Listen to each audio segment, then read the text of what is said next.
Muhammad Hanafi yang dipertua Majlis Daerah Labis diiringi Ketua Jabatan Majlis Daerah Labis.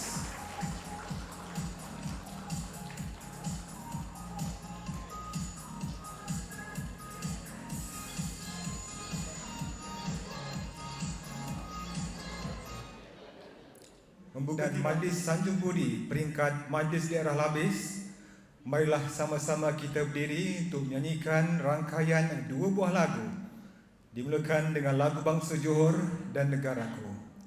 Semua hadirin dipersilakan berdiri dan menyanyikan dengan penuh semangat.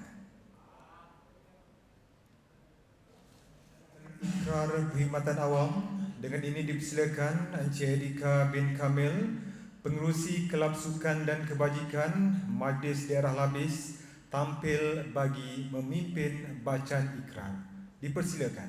Majlis merekamkan ucapan terima kasih di atas bacaan ikrar itu tadi. Semua hadirin dipersilakan duduk.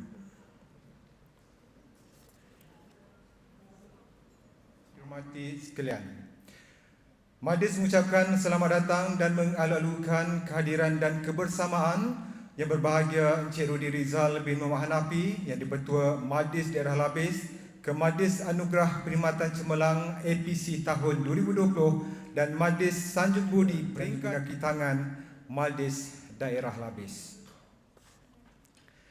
Dengan bertemakan Glam and Glamours, yang wanita cantik ditata rias ayu persis sang puteri, yang lelaki segak bergaya sehebat jejaka idaman. Semoga majlis sentiasa diberkati. Hadirin yang budiman, bagi memberkati majlis pada malam yang berbahagia ini, majlis dengan segala sukacitanya mempersilakan yang dikasihi Encik Rafiuddin bin Abdul Rahim tampil bagi memimpin bacaan doa. Dengan segala hormatnya dipersilakan. Majlis Anugerah Perkhidmatan Cemerlang tahun 2020 dan Malam Sanjungan Budi peringkat Majlis Daerah Labis tahun 2021. Sama-sama kita menyaksikan persembahan multimedia khas direka untuk satu penghargaan kepada pesara-pesara Majlis Daerah Labis.